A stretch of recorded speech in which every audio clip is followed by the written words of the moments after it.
হাওর ও গারো পাহাড়ের অকৃত্রিম সৌন্দর্যে আচ্ছাদিত বর্তমান ময়মনসিংহ বিভাগের নেত্রকোনা জেলা। যুগে যুগে এই অঞ্চলে অনেক বিখ্যাত মনীষী জন্মগ্রহণ করেছেন, যারা তাদের কর্ম দিয়ে দেশ ও দেশের বাহিরে ব্যাপক সুনাম অর্জন করেছেন। তেমনি একজন বাউল সালাম সরকার 1967 সালের 4 অক্টোবর নেত্রকোনা জেলার মদন উপজেলার জয়পাশা গ্রামের এক সম্ভ্রান্ত মুসলিম পরিবারে জন্মগ্রহণ করেন। একাধারে তিনি একজন গীতিকার, সুরকার, পালাকার ও গায়ক। বাংলাদেশের বাউল অঙ্গনে বাউল সালাম এক আলোকোজ্জ্বল নাম।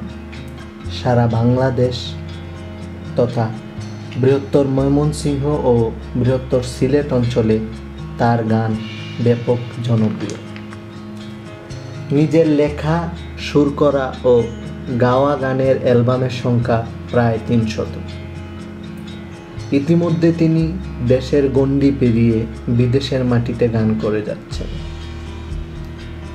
যেমন লন্ডনের চ্যানেল এস এ নিজের একক একটি লাইভ অনুষ্ঠানে গান করেছেন।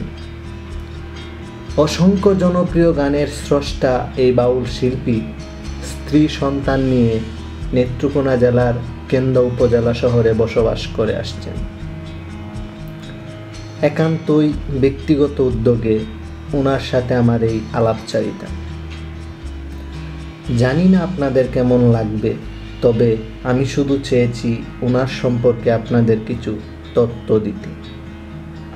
ভুল ত্রুটি ক্ষমা সুন্দর দৃষ্টিতে দেখবেন।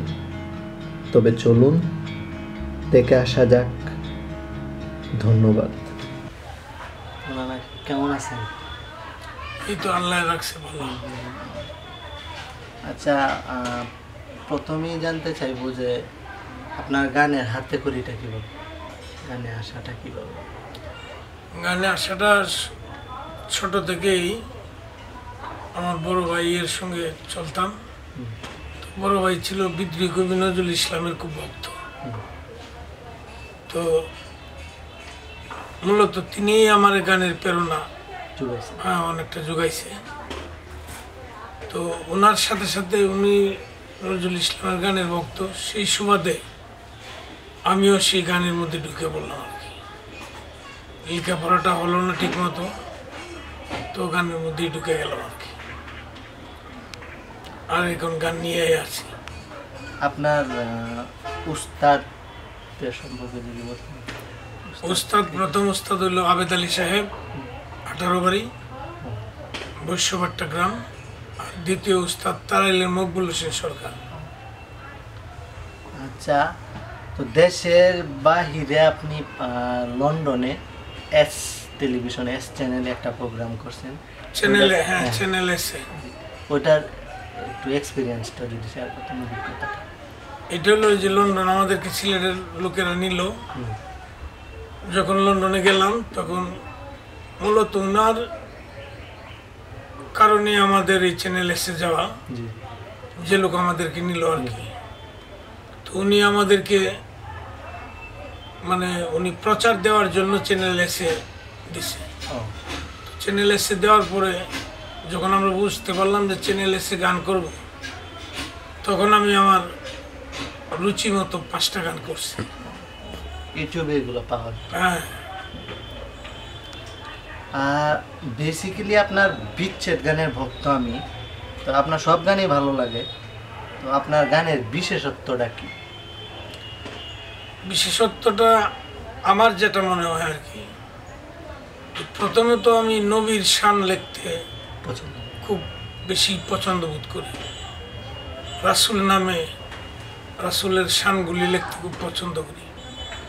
তো সেই সুবাদে রাসূলের শান লিখতে লিখতে তখন আমি উকিল মুন্সিকে একটু ফলো করলাম, যে উকিল মুন্সি সাহেব যে বিচ্ছেদগুলা লিখছেন, খুব মারাত্মক বিচ্ছেদ।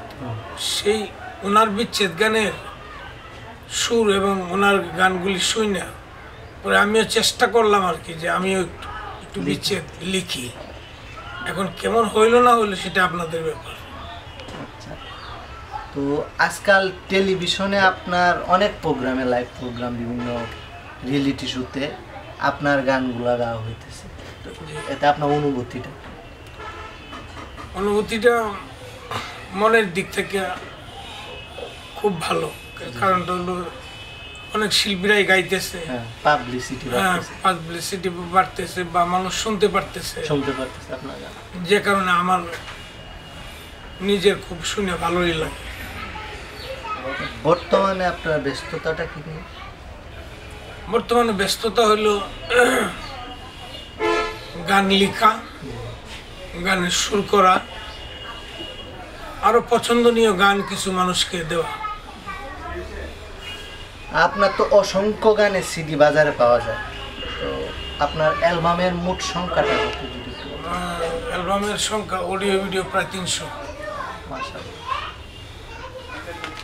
তারপরে আপনার রচিত অসংখ্য গানের মাঝে আপনি যদি সম্ভব হয় আপনার অতি প্রিয় একটা গানের 2টা গান খালি বলেন। অতি প্রিয় গান তো সবগুলি প্রিয়, হ্যাঁ, তবুও থাকে না। কারণ হ্যাঁ, যেমন সন্তান একজনের ভালোটা যেমন সবগুলাই প্রিয়, সব সন্তানই প্রিয় থাকে। তবে এর মধ্যেও আছে যেমন একটা সন্তানরা খুব বেশি ভালো লাগে না, এরকম আছে। তো এর মধ্যে আছে যেমন গানে আমার জীবন রে ভাই, গানে আমার প্রাণ, গানে আমার জীবন রে ভাই, গানে আমার প্রাণ, গানের সুরে সুরে ডাকি আমি কারে, শুনিয়া রাখো যত ভক্ত আসে কান, গানে আমার জীবন রে ভাই, গানে আমার প্রাণ, গানে আমার জীবন রে ভাই, গানে আমার প্রাণ। এই গানটা সিডিতে শোনা হয়েছে আমার অনেক। তো বর্তমানে দেখা যাচ্ছে যে একজনের রচিত সুর করা গান বিকৃতভাবে আরেকজন গাইতেছে, তো এটা নিয়ে আপনার এটা মোটেই ঠিক না। কারণ যে একটা গান লিখে একটা সন্তানকে মানুষ করা যেমন, বা একটা সন্তানকে নিয়ে তার কষ্টটা যেমন, একটা গান যিনি লিখে বা যিনি সুর করে তার কাছে তার সন্তানের চাইতে গানটার মূল্যায়ন বেশি। কাজে এটা করাটা ঠিক না। গান নিয়ে আপনার ভবিষ্যৎ পরিকল্পনা? গান নিয়ে ভবিষ্যৎ পরিকল্পনা হলো আমার গানের মধ্যে আছে যে আমি বেঁচে থাকবো গানের মধ্যে, আমার স্রষ্টাকে আমি পাইতে চাই আমার গানের ভাষায়, মানে গানের মধ্যে আমি আমার স্রষ্টাকে লাভ করব। আচ্ছা, ধন্যবাদ আমাদের সময় দেওয়ার জন্য, আর ভালো থাকবেন। ইনশাল্লাহ, দোয়া রাখবেন সবাই।